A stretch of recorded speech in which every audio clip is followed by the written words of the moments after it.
What happens if your own government is using more force and more coercion on its own citizens for the purpose of achieving its political ends? Is that government engaged in terrorism? American people expect us to protect them and protect their civil liberties. I'm going to do that. What is being sold to the American people today as Americanism, if you peel off the label, you find so much similarity to what we were fighting against when we were fighting communism and Nazism and fascism. The government's now putting a national ID card together. We will be carrying our papers, and they have recommended there be checkpoints throughout the country. Some type of a physical proof, such as fingerprints or retinal prints, have to be on it.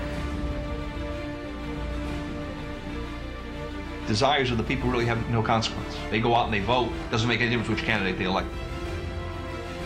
Mr. Curtis, are there programs that can be used to secretly fix elections? Yes. This is absolutely Orwellian. I mean, it's talking about Big Brother looking over your shoulder at absolutely everything you do. There is no constitutional basis for a tax on the wages of Americans living and working in the 50 states of the Union. Period. End of argument. If Americans just learned that the IRS was actually knowingly deceiving them, that would be enough for them to rise up and put a stop to it. You caught me unprepared. I'll come back. No, I don't want to do that. There had to be a law, right? Where is the law? Show me the law. Why is the Supreme Court decision a silly argument? And I think we're finished. They think it's the law, and they have all the guns.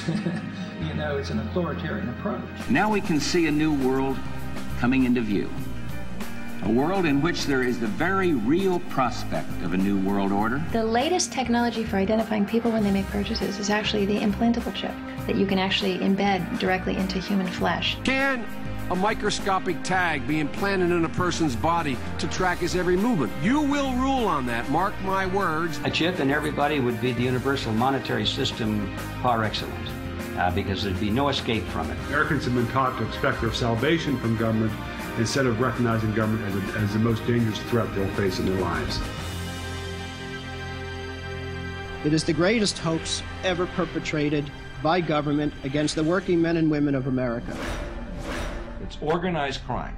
All you do is you call the Republicans the Genoveses, and you call the Democrats the Gambinos.